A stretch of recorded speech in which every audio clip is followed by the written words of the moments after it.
In this quick video, I'll show you how to replace the battery in your Chevy Trax key fob. You can do this at home. You do not need to bring your key fob to the dealership if you just have a dead battery. It'll take you under 5 minutes from start to finish, and the only things that you'll need are a regular flathead screwdriver and one CR2032 battery. If you don't have one of these batteries lying around, you can go check out the link in the description. That link will take you over to an Amazon page where you can find these particular batteries for just a few dollars.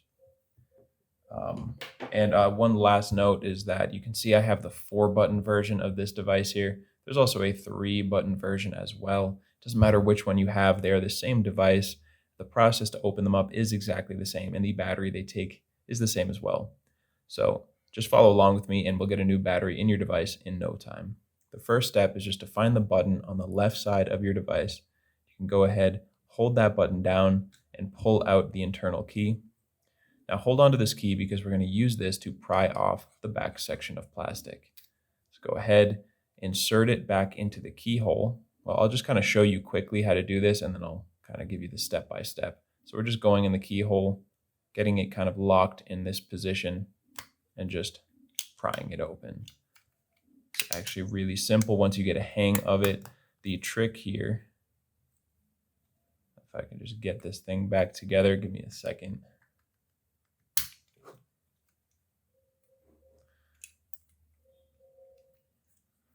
There we go. The trick here is we're putting the key into the keyhole and prying the back up. We're pushing while we're prying, but you do not want to go in too far. If you go into here, you can pry all you want, and it's actually, the key is held now under a piece of plastic in there, and it will not budge.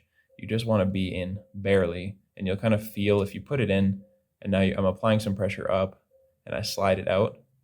As soon as it comes out of that channel that you feel in there, and it sticks up in the top, it'll kind of lock into a position like that.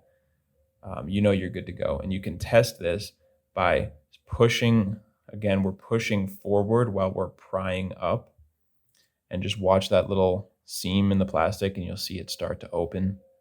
That means you're good to go. If you're in too far and you're prying, it's not going to open at all. So you'll need to come out, find that spot, and then just pry. It's easier than it looks. Once you get your key in there, you will get a feel for it, and you'll feel that little area in there, and it'll come right open for you.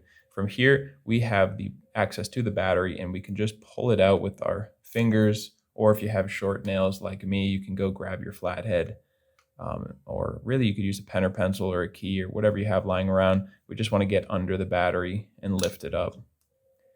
It'll pop right out, and you can now dispose of your old battery.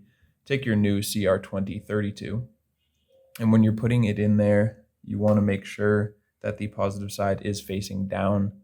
So take that plus sign, flip it down, and now we'll just click it in there so that it sits flat. And all we need to do now is just put this back section of plastic right on top of there. Make sure that this button is going in. Sometimes you put it and it'll be a little bit awkward and it won't close right. You don't want to damage this, so make sure that is lined up before you squeeze it all back together. Now you can just put your key in there, and with that you are finished. You got a new battery in there and you are good to go. If you found that video helpful, you can let me know down in the comments or just by giving this video a like. And if you ever need help with another one of your key fobs, you can come back here to this channel. We have you covered with tutorials for the devices for almost every make and model out there. And you can also get that information directly over at our website, FobBattery.com.